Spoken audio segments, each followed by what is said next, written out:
2023 to order. This meeting is convened by electronic means. As such, council members may participate in person or by electronic means. Excuse me. For council members participating by electronic means, please ensure your video is turned on and let the clerk know if you leave the meeting for the purposes of confirming quorum. Council members are reminded that in accordance with section 14.13 of the procedure bylaw, members must enable their video to confirm quorum. If council members attending by electronic means lose connection during any portion of the hearing, we will recess the meeting until the connection is restored. If council members lose connection during the voting process, team members will get back online, get you back online quickly while we suspend the voting process. The contact information has been circulated to you. Members of the public can view the proceedings via the live stream and YouTube link, which will be tweeted out by @VanCityClerk. And now I do want to acknowledge that we're hosting today's public hearing on the unceded territories of the Musqueam, Squamish, and Tsleil-Waututh First Nations, and I do want to thank them for their generosity and their hospitality and the love and the care that they show this land that we get to live, work, and play on. And I think it's incumbent upon all of us to take some time and unlearn what we've learned in the past and learn the true history as to what's happened on these lands. And if we do that, I know we will build an incredibly bright future full of prosperity and love for not just everyone here today, but for future generations to come. Now, in case of an emergency where we need to evacuate the building, I'd like to direct your attention to the exits. There are 2 exits beyond the glass doors and to the left. If these exits are obstructed, please direct your attention to the 4 exits in this chamber. They're over there. Please use the stairs, don't use the elevator. I also want to note that there is a defibrillator at the end of the hall here, just in case of that type of emergency. And I also want to recognize all our team members at the City of Vancouver and everything they do for us. There are a lot of people that really care about this place and they work truly hard, and they make this place a really special place, so I do want to thank them. So we already had, did we do roll call or were we just looking for quorum? Okay, so can we please get roll call? Mayor Sim in the chair, Councillor Carr, Councillor Kirby-Young, Councillor Dominato, Present. Councillor Bly, Present. Councillor Boyle, Councillor Fry, Councillor Montague, Councillor Klassen, Councillor Meisner, Present. Councillor Joe. Present. You have quorum, Mayor Sim. Great, thank you very much. Before we begin, I have some announcements. The public may participate by speaking in person, by phone, or by submitting written comments to Mayor and Council. Speakers will have 5 minutes to make their comments and should limit their comments to the merits of the report being considered. Speakers should also state whether they are in support or opposed to the recommendations, and if they are a resident of Vancouver. Speakers may speakers may only speak once and should follow along on Twitter at VanCityClerk for updates on the progress of the meeting so they don't miss their turn to speak.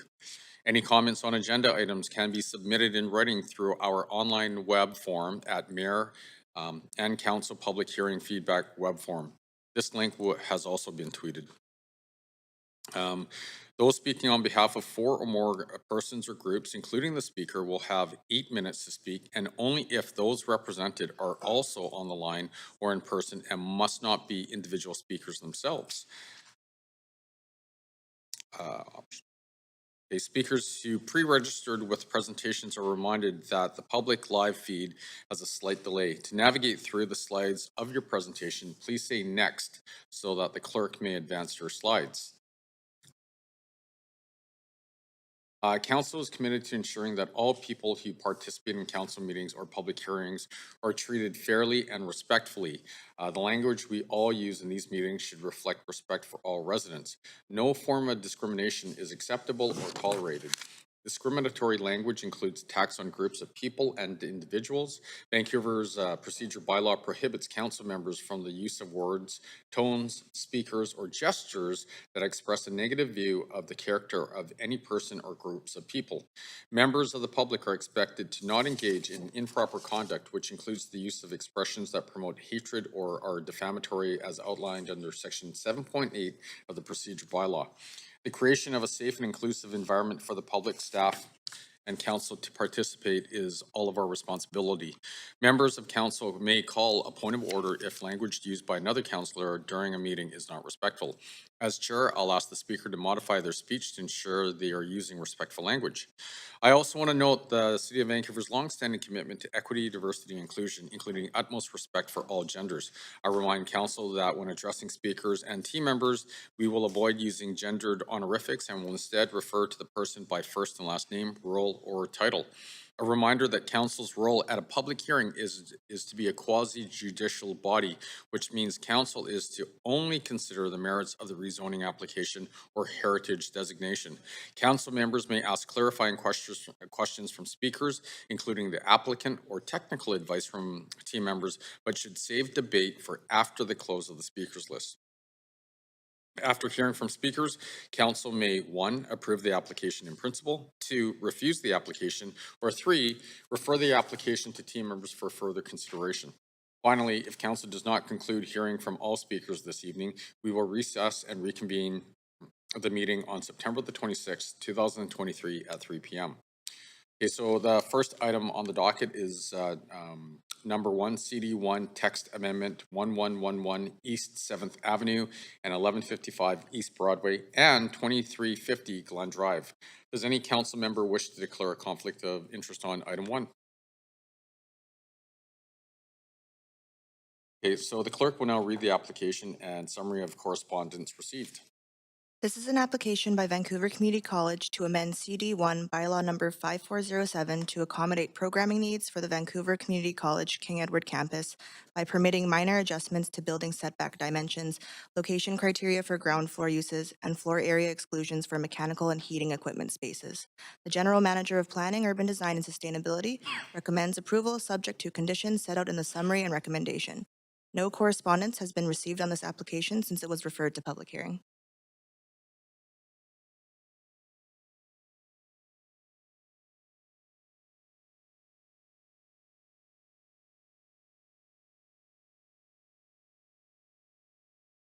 This is the first call for speakers. Any speaker for this item who wishes to speak to council, please call toll free at 1, excuse me, sorry, 1-833-353-8610, followed by the participant code 1061445 # before the close of the speakers list. The phone number will be tweeted out and made available on the live stream. Okay, there will be an opportunity for new speakers and missed speakers to be added to the end of the registered speakers list. And we have team members from Planning, Urban Design, and Sustainability here to present the application.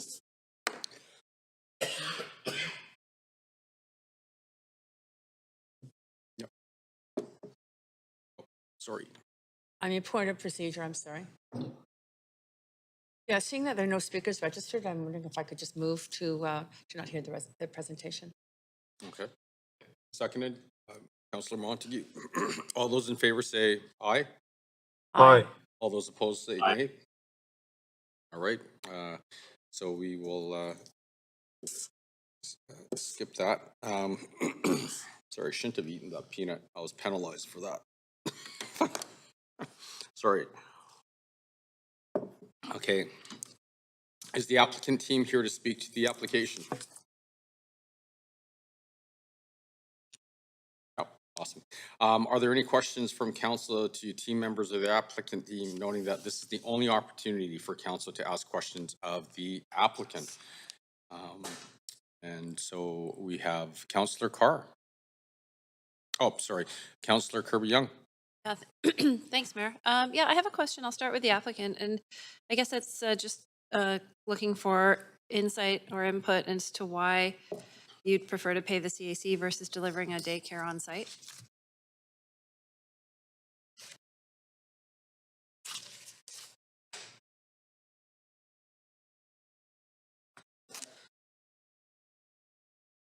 My clock is counting down, so.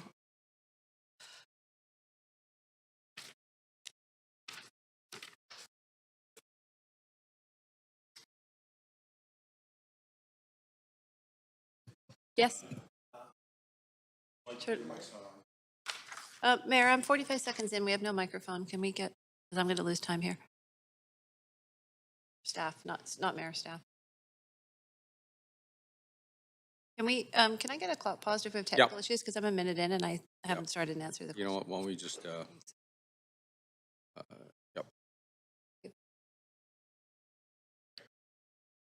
Sorry?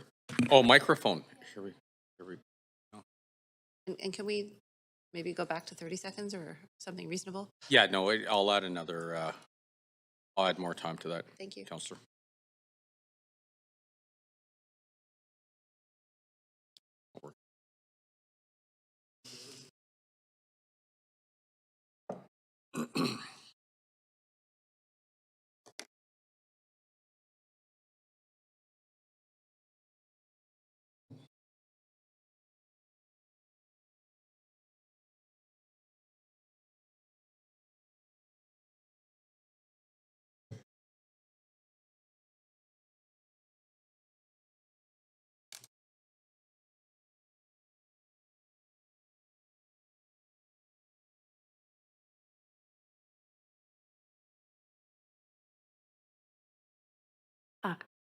Hello.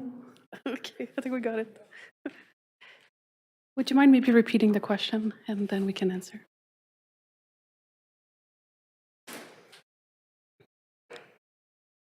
Thank you very much. Yeah, my question is why are we getting this amendment to pay the CAC instead of delivering the daycare on site? We currently, our client, so VCC, is working on the master plan for the entire campus. And through this project, the CCAI, so the Center for Clean Energy and Automotive Innovation, has some spatial constraints for programmatic element to serve their student population. And their preference was to pay for the CAC. Okay, but do you not have a large number of staff that would benefit from having daycare located with such a large redevelopment? The intent of the project is to decommission some of their current buildings and build this new facility to eventually vacate Building A and Building B. And it was recognized that in its current state, the size of the childcare was going to remain where it is. And then as the project progresses or as the master plan gets realized, the childcare could be addressed. The childcare could what, sorry? Could be addressed. How if you're paying a CAC instead? Is maybe I can ask staff to follow up on this. I'm like, because we have a dire shortage of daycare spaces, I just want to ask the question to understand why we wouldn't be pushing to have daycare on site here. Yeah, thanks for the question. I'll pass that over to Mark Pickersgill, who's on the line. He's from the childcare team. Hi, Mayor and Council. Can you hear me okay? Yes? Okay, great. I think we just need to be clear too that this is a long outstanding CAC that dates back to, I believe it's 2008. And it was a negotiated agreement in which the portion of the CAC would be paid out at a later time, at which when VCC decided to build out on I believe it's sub area B or area B on the site, and that CAC was due at prior to the issuance of a building permit. And so it's not necessarily a choice between new daycare and CAC, but this is a long outstanding CAC that was deferred back in 2000. Well, I don't remember the exact date off the top of my head, but it was a deferred CAC, and now it is required to be paid before the future project at VCC can commence.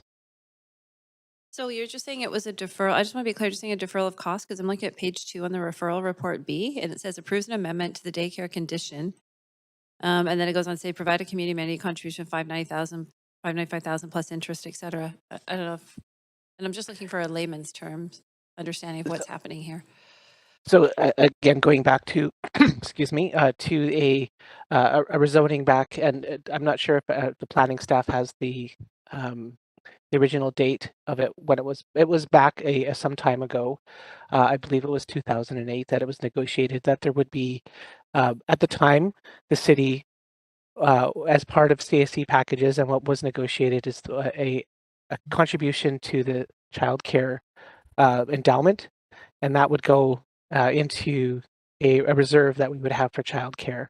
But that CAC at that time was deferred until a later date because at that time I don't have insight as to why that was deferred, but that was what was agreed upon, and now we are seeking to take in that CAC, but since we no longer collect money to go into a childcare reserve, what this is asking is to take that money and to be able to put it into a different bucket rather than a childcare reserve fund. Okay, so follow up on that because it also says that it's still to, and I quote, to be allocated toward new or upgraded childcare spaces in the city. So what fund? Correct. But it's just going to a different fund, but it's the same use. It's not the same use. It would go to potentially to new spaces, whether that would be on VCC itself or other neighborhood spaces.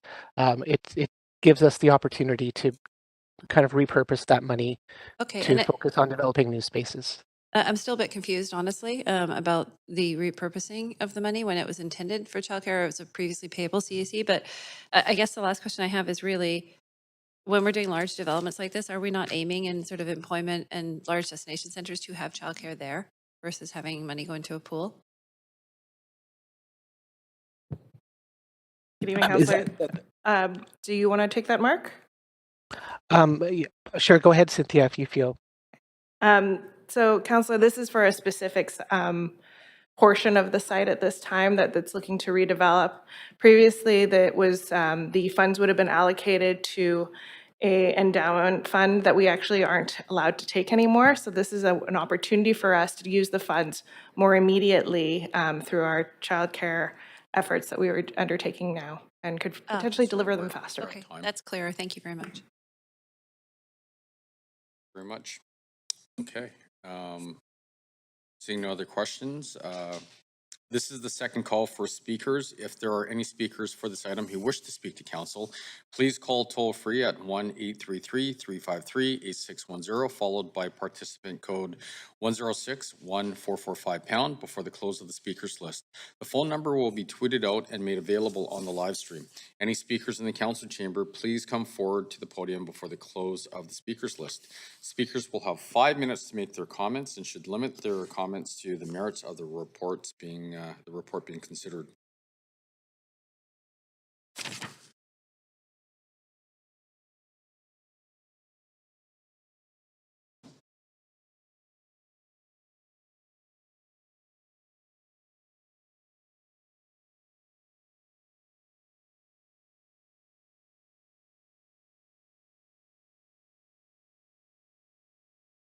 Okay. Clerk, are there any additional speakers online? No, there are no speakers on the line. Okay, so then I'd suggest we take a 5-minute recess and see if more speakers come online.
Hey, Joshua, can I confirm that you don't want to speak to item 1 as well as item 2? Yes, that's confirmed. I'm just speaking to item 2.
Three five three 8610, followed by participant code 1061445 before the close of the speakers list. The phone number will be tweeted out and made available on the live stream.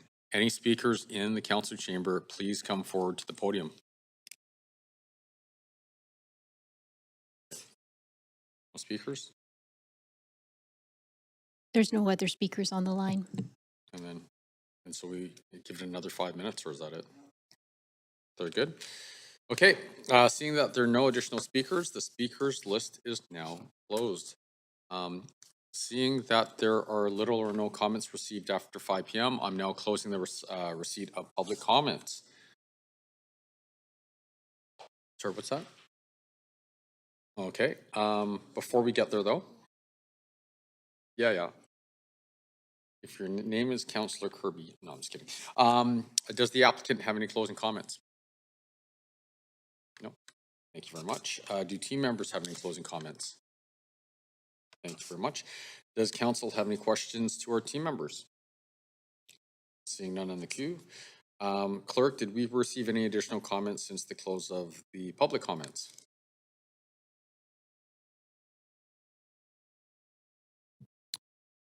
No public comments have been received. Thank you very much. Okay, council will now make its decision on this application. Do we have a mover for the recommendation? Thank you, Councillor Kirby-Young, seconded by Councillor Carr. Is there any debate? And Councillor Kirby-Young, you are up. No, just happy to. Oh, that was, sorry? Oh, in the wrong queue. Okay, we're in the main queue. So is there any debate? Okay, thank you, Councillor Kirby-Young. Yeah, just very quickly, I appreciate the clarification around the daycare, and I think that everybody knows we have a dire shortage in the city, so I just want to make sure I fully understood the context to that, and so the answer around the fund was helpful, and with that, trying to keep it brief so we can move efficiently. I'm happy to support. Thank you. Thank you very much. Councillor Boyle? Thanks. I'll be brief too, just to say I'm really excited about the good work that VCC is doing now and their long history of really important work and leadership supporting education and training and supporting other educational institutions and getting launched. Really excited about the work you have ahead too, and happy to support this. Thank you. Councillor Clausen?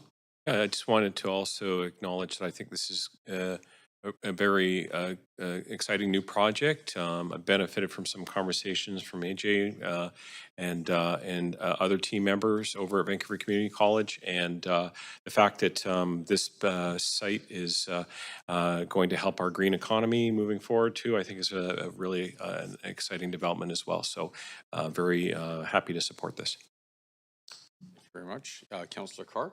Yeah, I too am very pleased to support it. I love the fact that you're going as green as possible in terms of sustainability. For the record, it doesn't affect me now, but my first career was teaching at VCC Langara. And I was on the Faculty Association board, so did King Ed and the downtown campus in rotation at all our meetings. So it's a great place and it serves so many young people, and not just young people. It's a fabulous institution. So great to see this work progressing.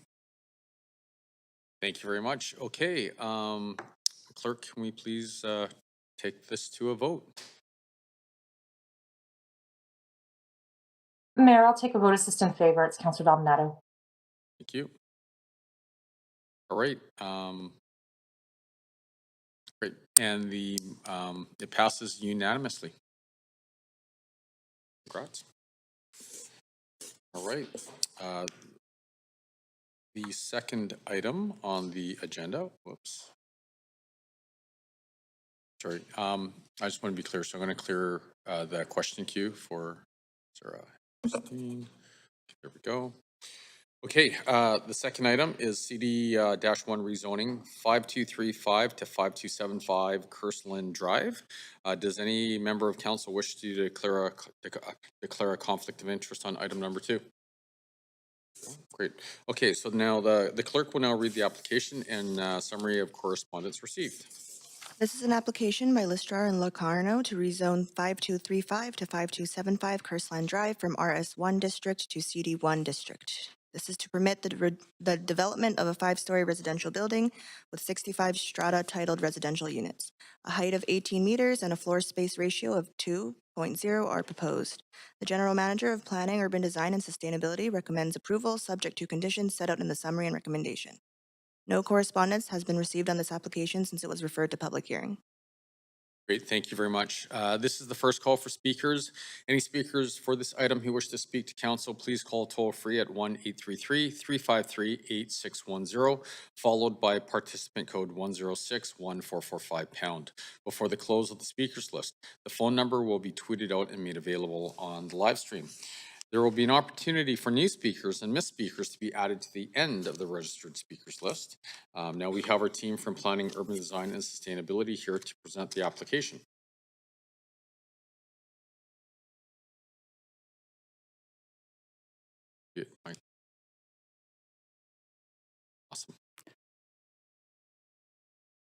I'm just waiting for the screen. Okay. Thank you. Good evening, Mayor and Council. My name is Helen Chan. I'm the rezoning planner for this application on Kersland Drive in the Cambie Corridor Plan. Staff would like to note that there is a yellow memo attached to this report. On July 25th, Council approved amendments to the Green Building Policy and the Vancouver Building Bylaw. These amendments simplify rainwater management requirements at rezoning and development permit. The yellow memo amends conditions in Appendix B of the report in order to reflect the approved changes. No action related to the memo is required by Council. The site dashed in red is located on the west side of Kersland Drive, just north of 37th Avenue. The site is zoned RS1. In the surrounding area along Cambie Street, new 6-story buildings have been built or are under construction. The site is occupied by 4 detached homes, which are all tenanted. None of the 4 tenancies are eligible for provisions under the city's tenant relocation and protection policy. The site is located across from Queen Elizabeth Park and is near other parks, community spaces, and bikeways. The site is 5 blocks away from a Canada Line station. It is near a rapid bus route on 41st Avenue and local bus service on Cambie Street. This rezoning application is being considered under the Cambie Corridor Plan. The site is located in the Queen Elizabeth neighborhood in an area that anticipates residential buildings up to 4 stories for strata and 6 stories for rental. Density up to 2.0 FSR for strata and 2.5 FSR for, sorry, did I say strata? 2.0 FSR for strata and 2.5 FSR for rental is supported, subject to urban design performance. This application, the original application for 2 4-story buildings was submitted last year. The application design that was proposed at that time was for 63 strata-titled units. The proposed density was 2.0 FSR and height was 51 feet. New tree plantings were proposed, but there was no retention of existing on-site trees, including the Austrian pine shown in this photo. Through the rezoning review, staff determined that the large Austrian pine tree located near Kersland Drive could be retained in a reconfigured massing without reducing the proposed floor area. Working with the applicant, the building footprint was revised to retain the Austrian pine, resulting in 1 building at 5 stories. The proposed density of 2.0 FSR is maintained. An open house was held in May of last year. 16 pieces of correspondence were received. Support was expressed for the proposed development as being appropriate for the location. However, concerns were also expressed about school capacity and an increase in traffic. Staff note that both the local elementary and high schools are operating under enrollment capacity. Staff also note that local road conditions meet city standards. Parking will be accessed from the lane, not Kersland Drive. Access points on the lane will be reduced by the requirement for an underground knockout panel along the shared property line with the adjacent property to the south. Street lighting will be upgraded at the intersection and in the lane, and speed humps installed in the lane. This application is subject to a negotiated CAC because it exceeds the height for the 4-story residential CAC target rate in the Cambie corridor. A cash CAC of approximately $2.7 million is being offered by the applicant. Combined with DCLs expected from the site, the application will deliver about $4.5 million in public benefits. In conclusion, this proposal meets the intent of policy by delivering residential housing and allowing for retention of a significant on-site tree. Staff support the application, subject to conditions outlined in Appendix B of the report. Staff and the applicant team are available to answer questions. Thank you. Great, thank you very much, Helen. You answered the next question. So is the applicant team here to speak to the application? We're here to help with questions. Okay. Awesome, thank you very much. Are there any questions from council to team members or the applicant team, noting that this is the only opportunity for council to ask questions of the applicant? And looks like we do. So, Councillor Montague? Yeah, I was curious, you mentioned that there was a redesign done to retain the tree that was on the property. And I'm wondering what the cost is to have that redesign done as opposed to planting a couple of larger mature trees. Thank you for the question. I'll refer to the applicant team.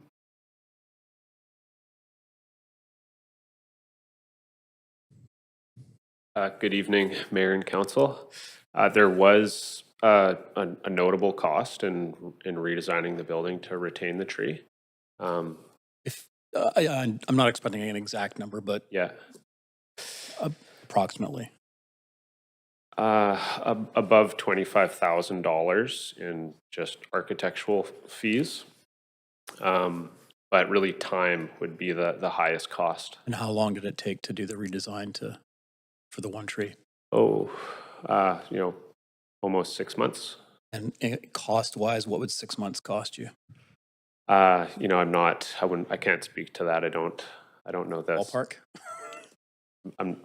There's a significant interest holding cost, but I personally don't know that figure. If the city was to ask you to plant, say, 3 relatively mature trees on the property somewhere instead of retaining, would that have been much less expensive?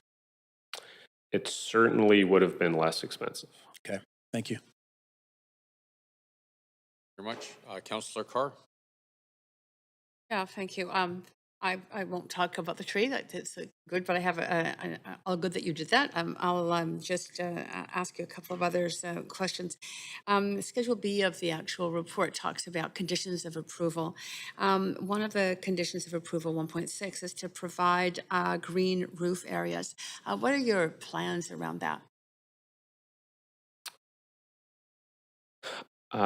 The application as it stands is not including green roof.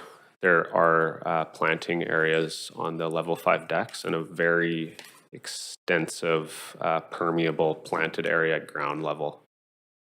With the Z-like shape of the building on the site, there's a very large permeable area below the tree, and then also opposite that on the lane side. Okay, okay. Condition of approval isn't saying you have to do it. It's just asking you to explore it. So I understand you've got it at the ground level. Is that? Yes, yeah. And that's also green roofs and their capacity for holding rainwater is also contemplated in the rainwater management policy, which is what was deferred in that yellow memo to building permit. So all those details have not quite been hatched out at rezoning yet. Okay, you'll be looking at, under our Rain City strategy, you'll be looking at rainwater management. Okay. Yeah, absolutely, yeah. Okay. That's good, thank you. Thank you very much. Councillor Meisner? Yeah, thanks very much, Mayor. I just want to pick up on Councillor Montague's questions around the retention of the mature tree. I understand there was that cost associated with retaining that tree, but I'm wondering from the applicant, did that change the unit mix of the project at all? The unit mix changed slightly, but we still meet the 35% mix of 2s and 3s under the family housing guidelines. Okay. Do we lose family-sized units due to the tree retention?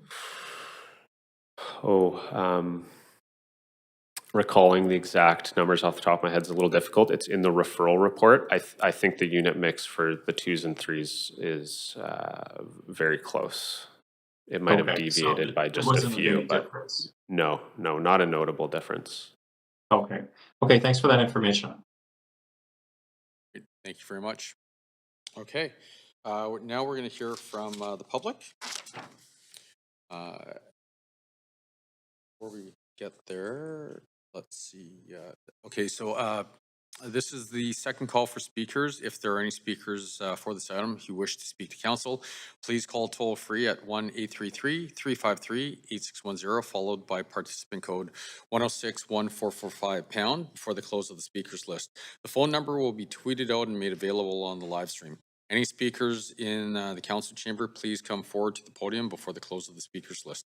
Speakers will have 5 minutes to make their comments and should limit their comments to the merits of the report being considered.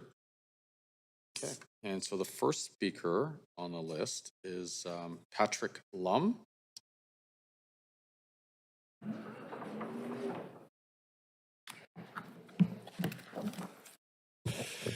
Hello, Mayor and Council. My name is Patrick Lum. I represent my mother, Karen, and my brother, Winston. We have resided at the property immediately adjacent to these rezoning project at 5295 Kersland Drive for the last 4 decades. Our family would provide our conditional support for this project. There are some minor issues that we'd like to raise to the attention of both the developer and the city planner. We have retained the architecture firm who has planned project DP 2020-00183 at 485 West 35th Avenue. That project is a very similar situation to the current situation at 37th and Cambie for these two projects. Specifically, the underground parking is having vehicular access interconnected through the adjacent site. What that means is both projects share the similar same driveway to minimize vehicular conflict and to maintain the development potential of the corner unit. We have since submitted a pre-submittal, PS 2023-00315 for 5295 Kersland Drive. Specifically, regarding Appendix B, page 2 of 17, point 19 and 110. It requires that there are assurances to the satisfaction that the remainder lot at 5295 Kersland is preserved, and also a two-way drive knockout panel, that's 110. And my only request is that we as 5295 and also our architect firm is involved in that discussion with regards to the placement, final placement and mechanical regarding the knockout panel, because that is critical in terms of maintaining the future redevelopment potential of the underground parkade for 5295.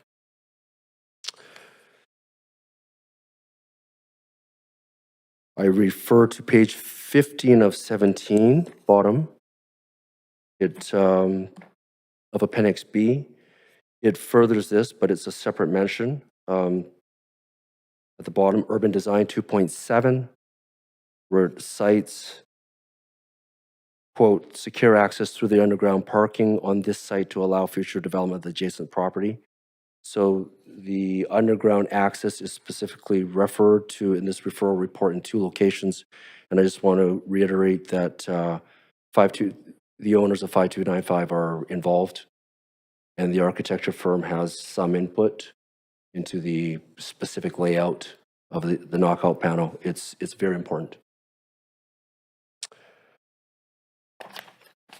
Moving on from the parking access, which I will touch on briefly, that the original report posted on the public hearing panel involved what's called a remainder study, and we commissioned a remainder study and submitted that to Ms. Chan. That had an alternate finding, and I thank Ms. Chan and the developer for entertaining the requirement on our behalf for the knockout panel. On page 14 of 17 of Appendix B is a separate point. It's 2.4C, sub 1, 2, and 3. There is a sidewalk on the east side of Kersland along Queen Elizabeth, but Currently, there is no sidewalk on the west side of Kersland of where the residential is. People have to walk on the street.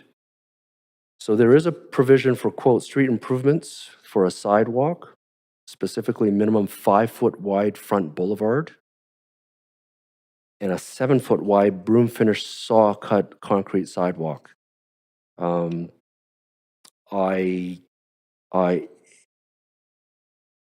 think there may be some engineering concerns with that, specifically when that sidewalk is extended through 5295, which is the request here. Specifically because the slope on the front end, the east side of the of 5295. I'm just seeing this now. Engineering will comment on that if that's not necessarily possible. I'm sure they will make it possible. But in the meantime, it will affect the layout of 5295. We're at time. But thank you. Thank you very much. And ask the sidewalk be looked at because I'm not sure if engineering or the stipulation understand or realize that there's a driveway access at 5295. Thank you. Thank you very much. Okay, so the next person on the speakers list is Joshua Ralph by phone. Joshua, are you there? Yes, I am. Great, please go ahead. Hello, my name is Joshua Ralph. I am a resident of Vancouver. I'm speaking today to raise concern regarding the rezoning applications for the residential building developments on Kersland Drive, West 16th, as well as Renfrew Street. I do stand against these proposals on the basis of existing municipal building and infrastructure guidelines that I believe should be amended for future buildings, to which I am referring to the City of Vancouver's current bird strategy, which was updated recently in 2020. I do acknowledge these guidelines were under review as recently as May of this year, and that the council at the time had voted to reaffirm its commitments to Vancouver's designation as a bird-friendly city. This version of the bird strategy, however, still does fail on several levels to effectively protect the bird populations of Vancouver, namely in regards to mitigating window collision mortalities. So windows on city buildings left as is are the cause of death of an estimated 1 billion birds across North America a year.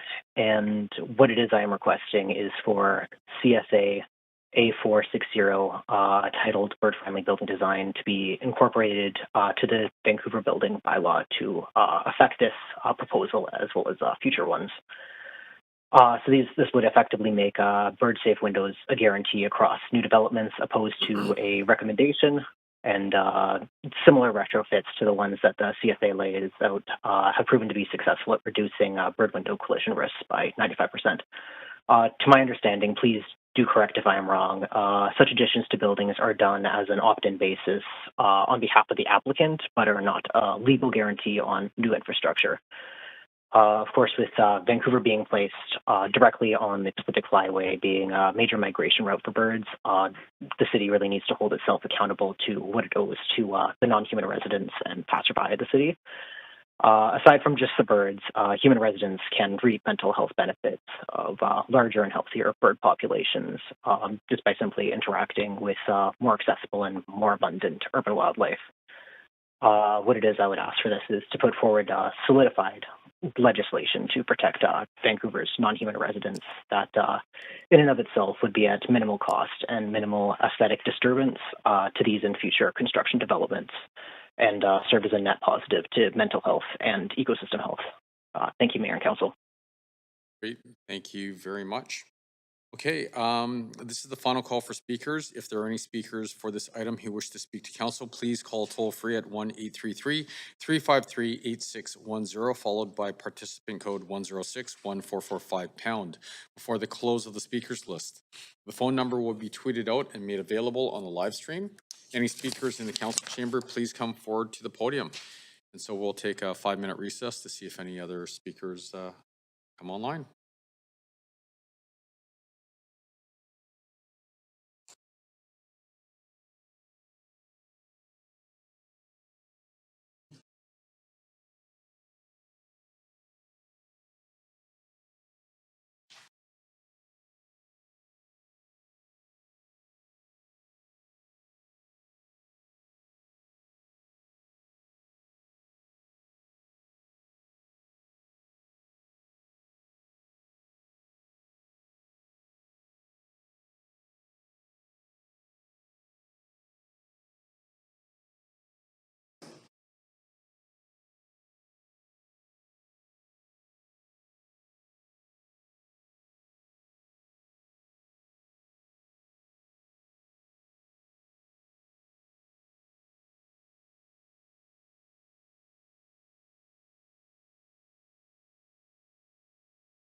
Okay, so are there any individuals on the speakers list? Or, sorry, in queue? There's no further speakers on the phone or in the chamber. Thank you very much. Seeing that there are no additional speakers, the speakers list is now closed. Seeing that there are little or no comments received after 5 p.m., I am now closing the receipt of public comments.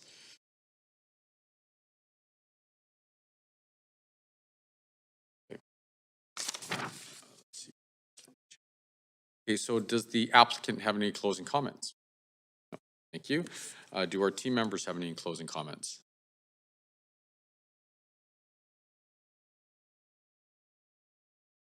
Any closing comments? No, that's okay. Do that all the time.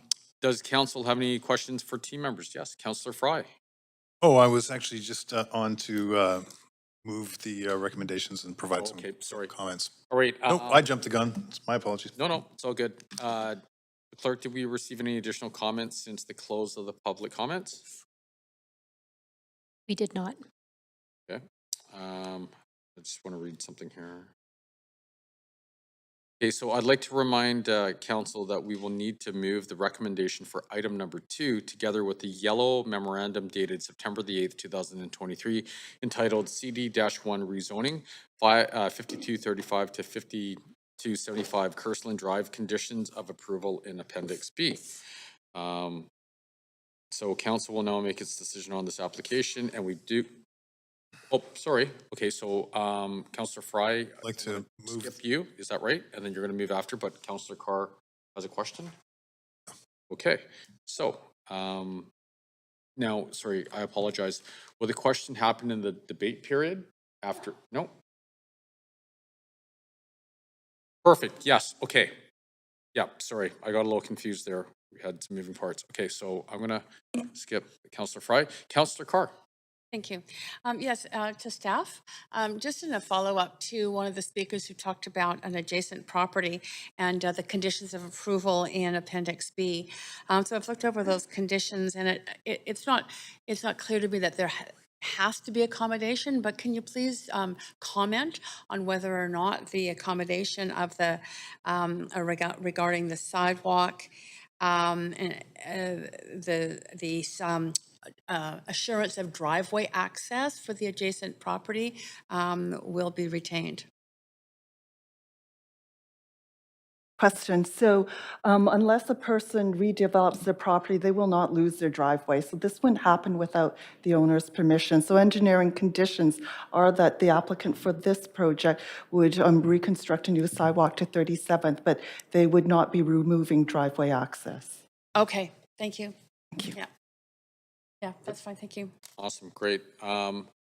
So Councillor Fry, are you moving? Yeah, I'll move the recommendations with the yellow memo, please. Awesome. Thank you very much. Can we please get a seconder? Councillor Clausen, thank you. So moved by Councillor Fry, seconded by Councillor Clausen. Is there any debate? Yeah, Mayor, just to make a couple of comments, I do. Oh, got to move to the main queue. All right. Sorry. All right. There we go. Yeah, I just want to extend my appreciation to the applicants for the consideration around the tree. I know it probably was a little bit of a nuisance, but I think at the end of the day, it's probably making for a better product. And certainly in the proximity to QE Park, I think it's a nicer fit. It's a nice looking project, and I'm sure it'll be well appreciated by folks who purchase there.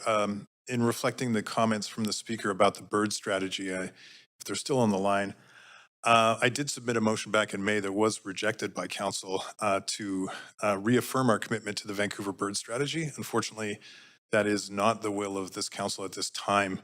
But certainly, I just want to reflect that given the proximity here to Queen Elizabeth Park and the significance of the Pacific Flyway for birds traveling through our region and indeed stopping over at Queen Elizabeth Park, I hope that the applicant does sort of take that into consideration wherever applicable, and certainly in the fenestration, adapting it as reasonably possible to ensure that that we are trying to be bird friendly. I realize it's not a stipulated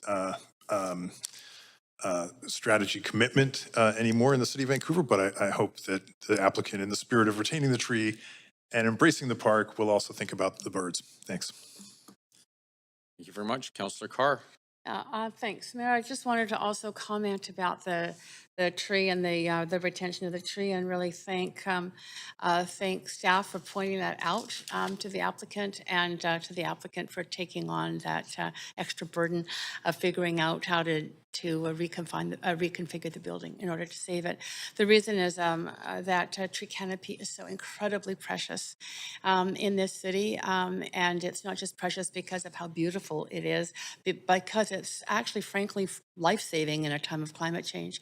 The shade that it provides, also the retention of moisture in the air. These are really big mitigating factors, and I think Vancouverites love the tree canopy that we have, and it's a mature tree canopy that has the best chances of survival in climate change. It's newly planted trees that are at the greatest risk of being lost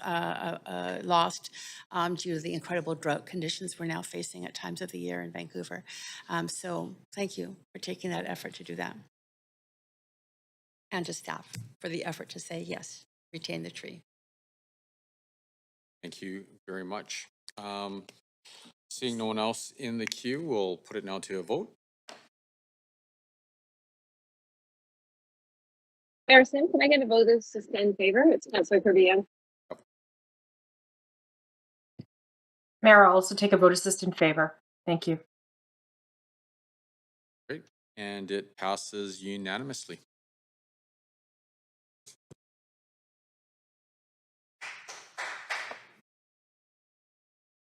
Got a fan club there too. All right. So the next item on the docket is number 3, CD-1 rezoning, 351 to 359 West 16th Avenue. Does any member of council wish to declare a conflict of interest on item number 3? Seeing none. Okay, the clerk will now read the application and summary of correspondence received. This is an application by Hay City Studio Architecture to rezone 351 to 359 West 16th Avenue from RT5 district to CD1 district. This is to permit the development of a 4-story and a 3-story residential building with 13 secured rental units. A height of 11.5 meters and a floor space ratio of 1.45 are proposed. The General Manager of Planning, Urban Design and Sustainability recommends approval subject to conditions set out in the summary and recommendation. The following correspondence has been received since referral to public hearing. 3 pieces of correspondence in support and 3 pieces of correspondence in opposition. This represents all correspondence received up to 5 p.m. today. Great, thank you very much. Now, this is the first call for speakers. Any speakers for this item who wish to speak to council, please call toll free at 1-833-353-8610, followed by participant code 106-1445# before the close of the speakers list. The phone number will be tweeted out and made available on the live stream. There will be an opportunity for new speakers and missed speakers to be added to the end of the registered speakers list. Now, we have team members from Planning, Urban Design and Sustainability here to present the application. Good evening, Mayor and Council. My name is Simon Jay, and I'm the rezoning planner for this application under the Broadway Plan. Staff, firstly, would like to note that there's a yellow memo for this item. In July, Council approved amendments to the Green Building Policy and Vancouver Building Bylaw, which resulted in simplified rainwater management requirements for rezoning and development permit applications. The yellow memo amends the rainwater conditions in Appendix B of the report in order to reflect these approved changes. No action is required by Council for this yellow memo. So the site outlined in red is zoned RT5 and has a frontage of 15.2 meters. It is developed with a converted detached house and contains 4 rental tenancies. However, there are no eligible tenants for the tenant relocation and protection policy. The site is surrounded by residential properties zoned RT5 and RT6.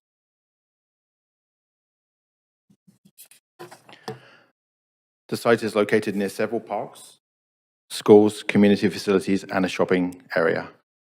It is well served by frequent transit on Canby Street and is 850 meters from the Broadway City Hall Canada Line station. It is also adjacent to the Yukon Street designated bikeway. This proposal is being considered under the Broadway Plan. property is located in the Mount Pleasant neighborhood in sub-area RT Area A. At this location, the plan enables secure rental housing. For sites of less than for sites with a frontage of less than 30.1 meters, a height and density range is based on lot conditions. The height range is 3 to 5 stories, and the density range is 1.0 to 2.2 FSR. The proposal was submitted under the Broadway Plan Interim Rezoning Policy and the 2019 Secured Rental Policy. The application satisfied the criteria of the Interim Rezoning Policy and was permitted to apply. The 2019 SLP had a maximum density of 1.45 FSR, with the former development based on the RM4 district schedule. The application was submitted in May 2022.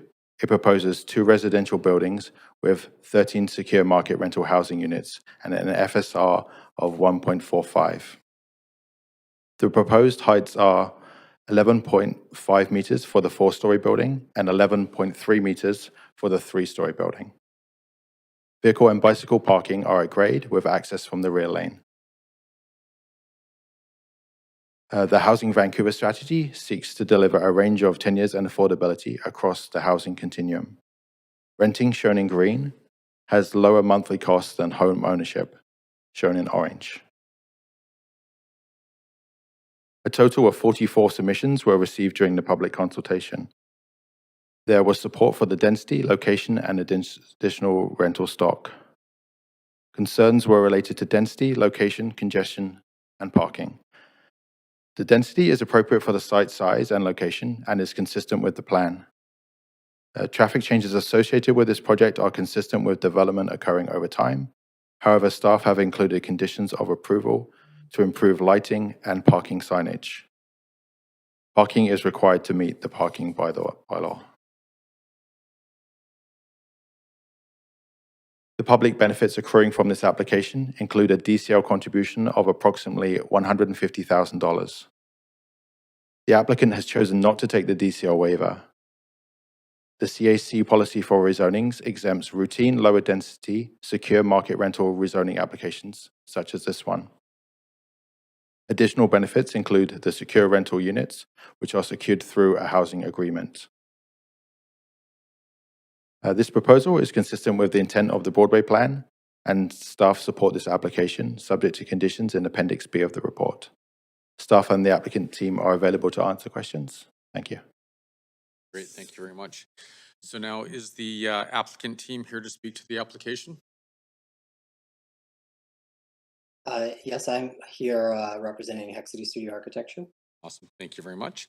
Are there any questions from council team members or the applicant team, noting that this is the only opportunity for council to ask questions of the applicant?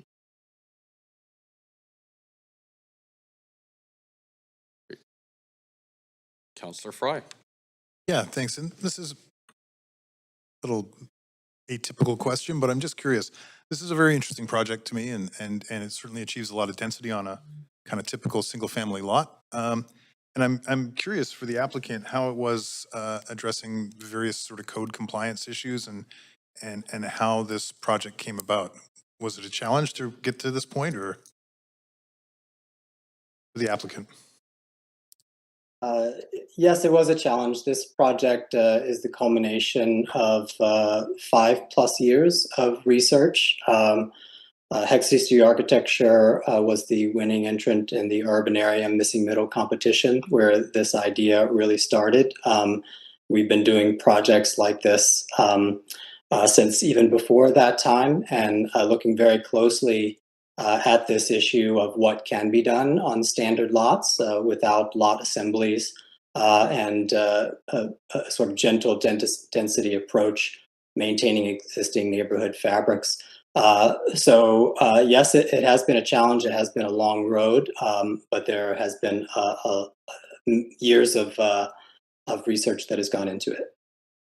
Well, I was at that urbanarium, and I do want to commend you. I appreciate your perseverance in seeing this through, because I think this is the kind of thing that we certainly talk about wanting to see more of, and I can imagine it was a bit of a grind to get there, but I appreciate your perseverance in delivering this.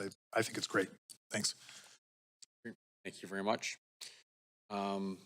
Seeing no other counselors in the queue, we'll now hear from the public. And so before we get there, this is the second call for speakers. If there are any speakers for this item who wish to speak to council, please call toll free at 1-833-353-8610, followed by participant code 106-1450 before the close of before the close of the speakers list.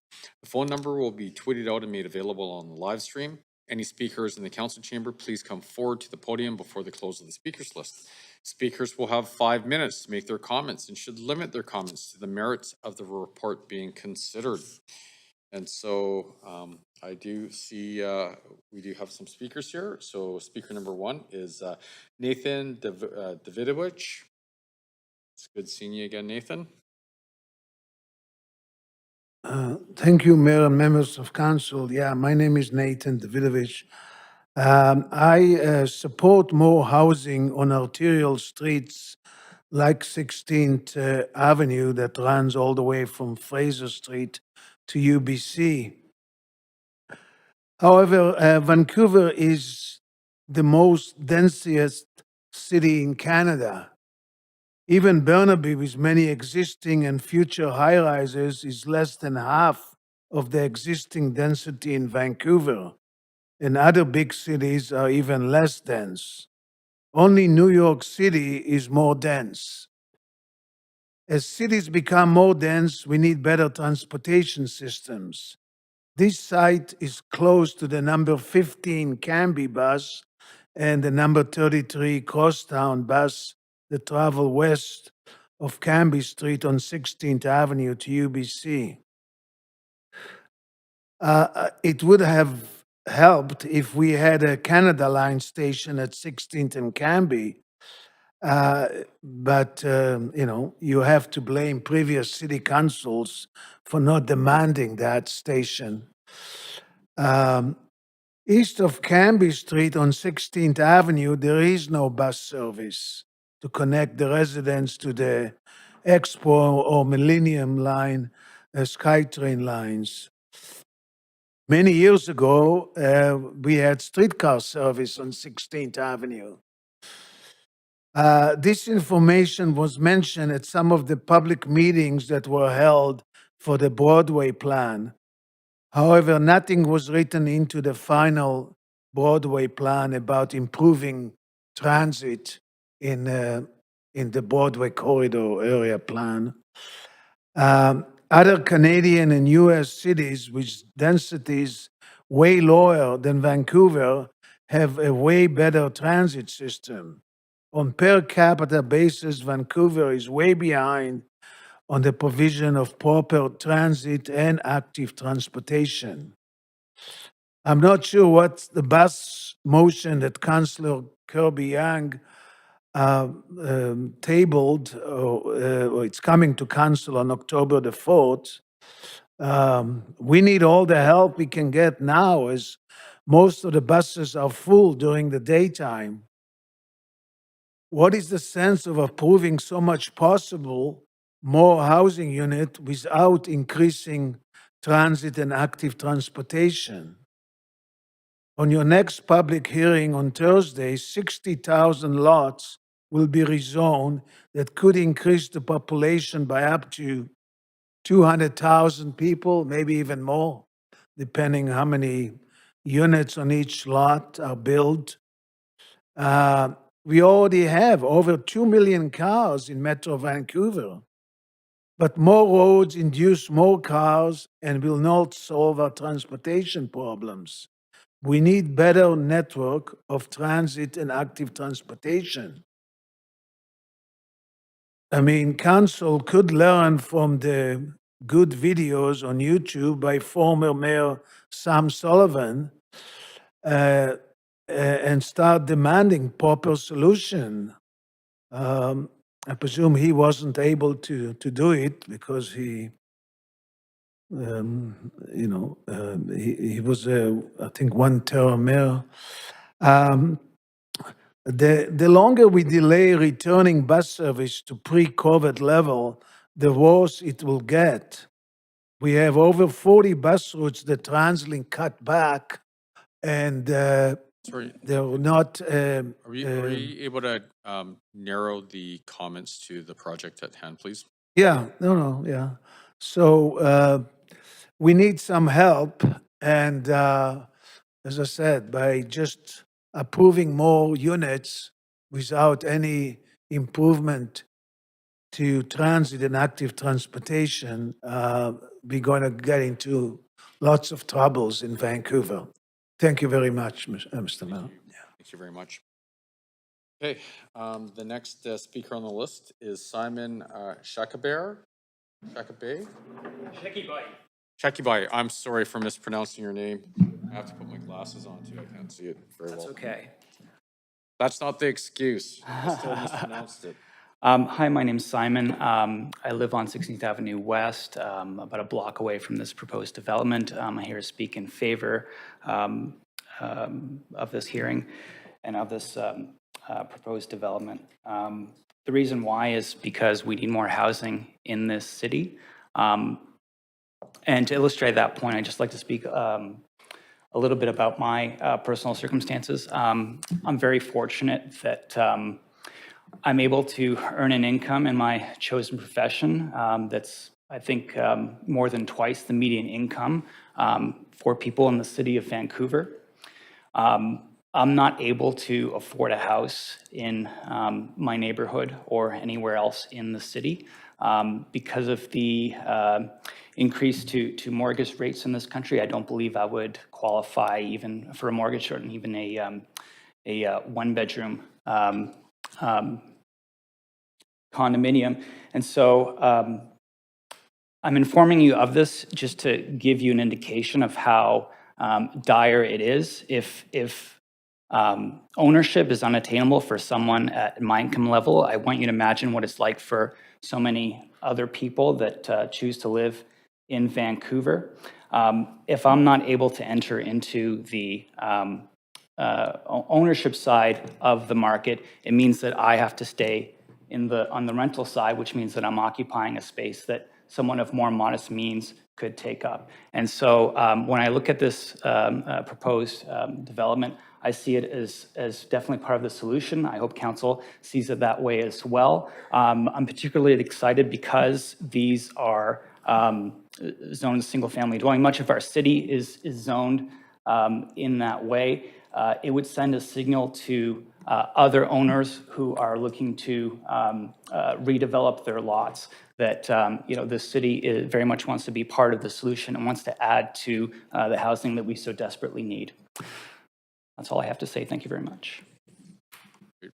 Simon, thank you very much for sharing your experience with us. Okay, this is the final call for speakers. If there are any speakers for this item who wish to speak to council, please call toll free at 1-833-353-8610, followed by participant code 106-1445# before the close of the speakers list. The phone number will be tweeted out and made available on the live stream. Any speakers in the council chamber, please come forward to the podium. Now, do we have any, Clerk, do we have anyone waiting online? No other speakers are on the line. Okay. So why don't we take another 5-minute recess to see if anyone else comes online?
No other speakers on the line. Seeing no.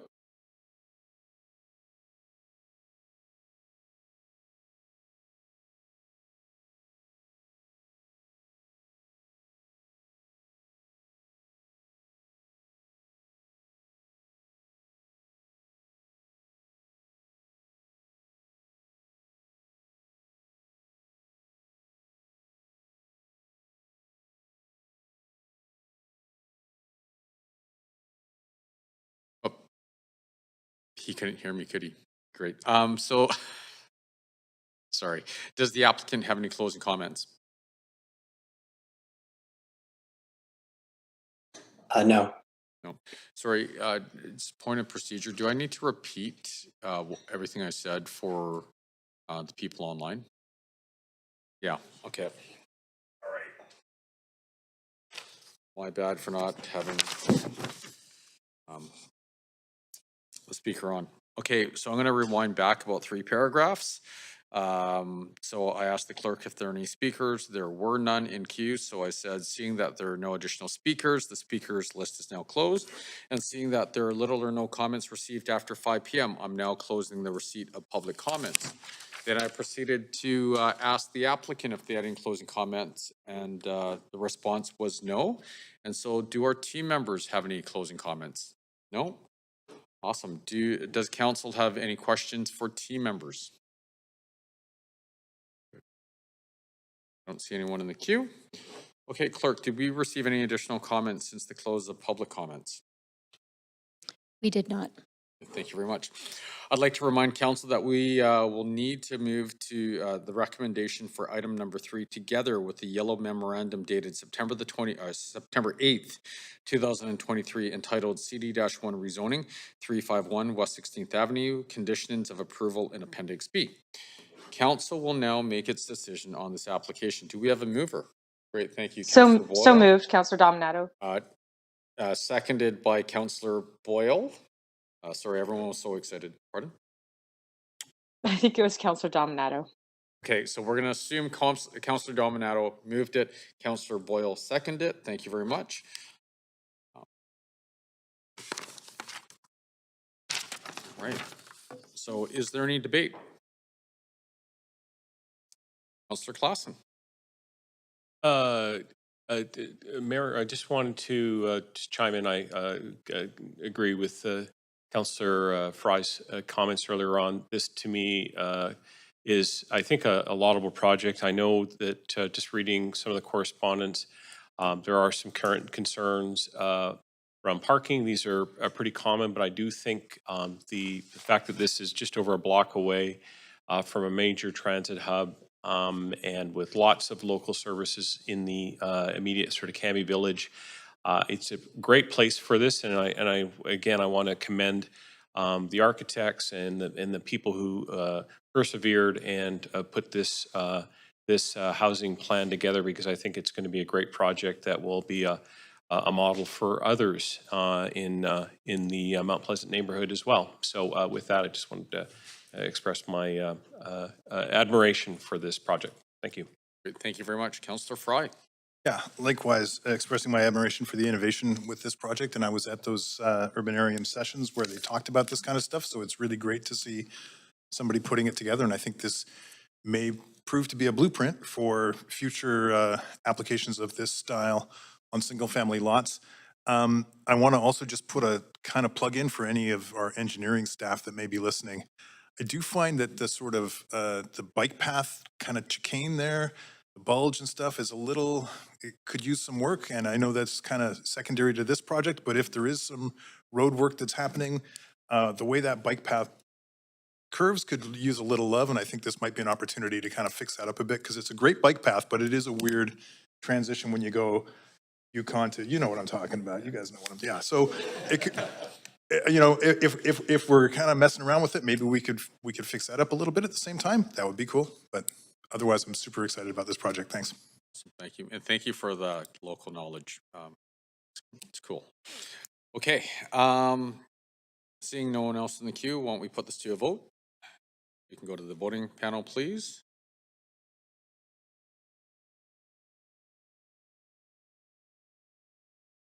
Great. I know, I think, Mayor, I'll take a vote assist in favor, please. It's Councillor Dominato. and I believe Councillor Kirby Young is now on her leave of absence. So, with that, it passes unanimously with Councillor Kirby Young not here on a leave of absence. Okay, so let's go to the next one. Congrats.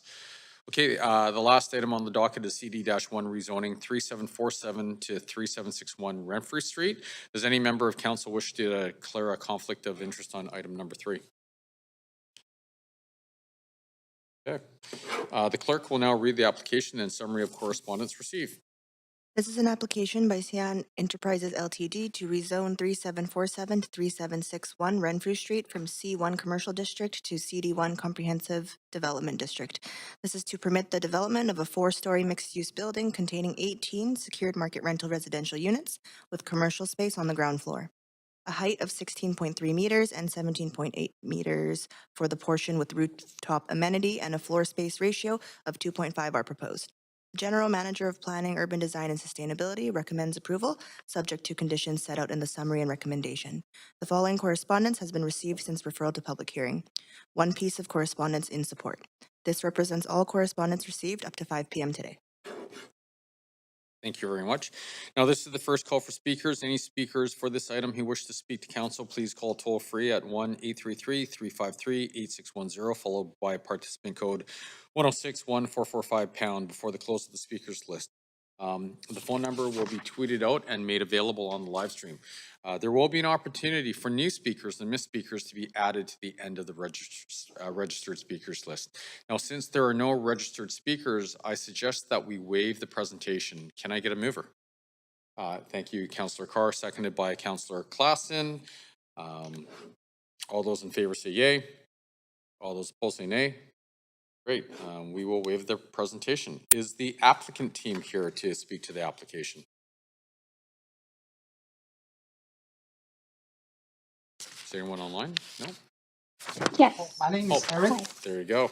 Awesome. My name is Eric from Eric I would have been surprised. So, are there any questions from council to team members or the applicant team, noting that this is the only opportunity for council to ask questions of the applicant? I don't see anyone on the queue. We'll now hear from the public. So this is the second call for speakers. If there are any speakers for this item who wish to speak to council, please call toll free at 1-833-353-8610, followed by participant code 106-1445 # before the close of the speakers list. The phone number will be tweeted out and made available on the live stream. Any speakers in the council chamber, please come forward to the podium before the close of the speakers list. Speakers will have 5 minutes to make their comments and should limit their comments to the merits of the report being considered. Clerk, do we have anyone in the queue? No speakers are on the line. Okay. So this is the final call for speakers. If there are any speakers for this item who wish to speak to council, please call toll free at 1-833-353-8610, followed by participant code 106-1445 # before the close of the speakers list. The phone number will be tweeted out and made available on the live stream. Any speakers in the council chamber, please come forward to the podium.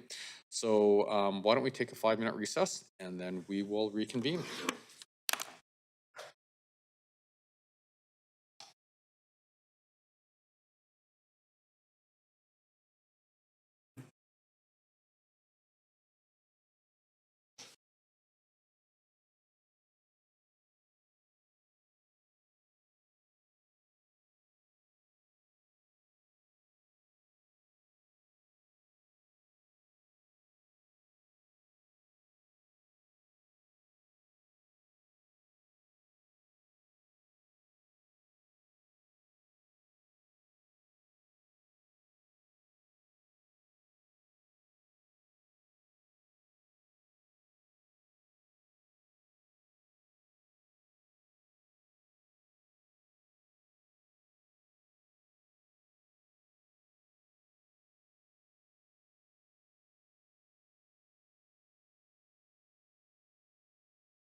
Sure. Turn off the alarm.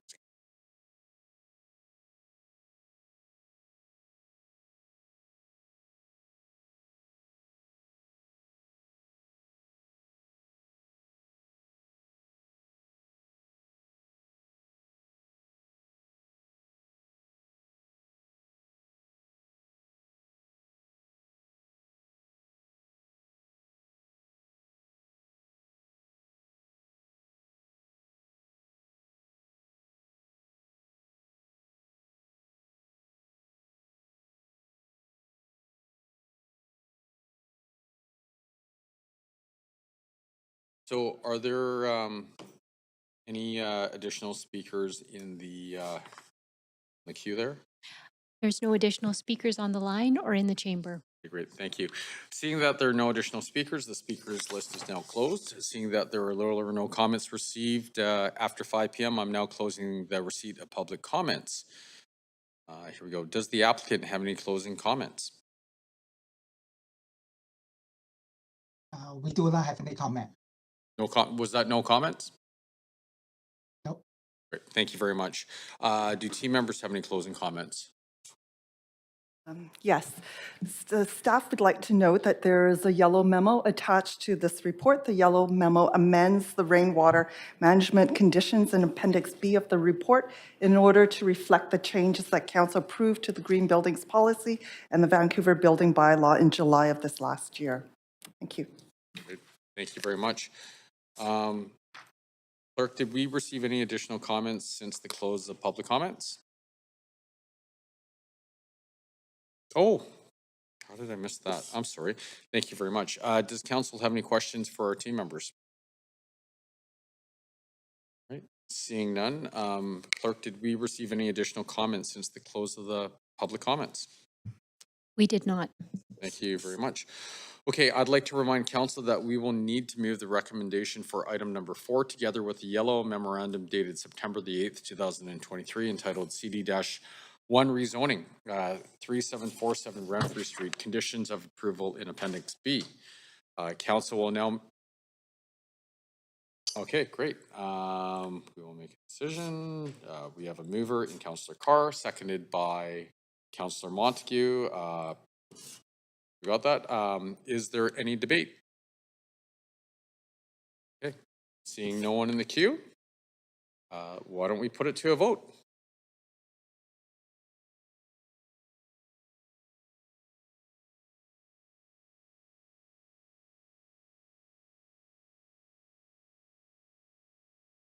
Are we waiting for Councillor Dominato?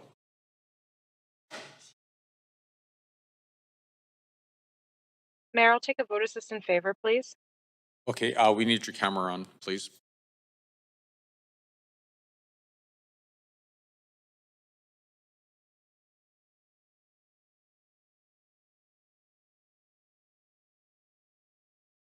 We're good. Oh, there we go. Thank you very much, Councillor Dominato. Okay, so it passes unanimously with Councillor Kirby Young on a leave of absence. So we need a motion to adjourn. Councillor Klassen, thank you very much. Seconded by Councillor Montague. All in favor say aye. All those opposed say Aye. all those opposed say nay. Great, that motion is carried and this meeting is adjourned. Thank you very much, everyone. Great, thanks for the great work. Thanks, everyone. Good night, everybody. Thank you.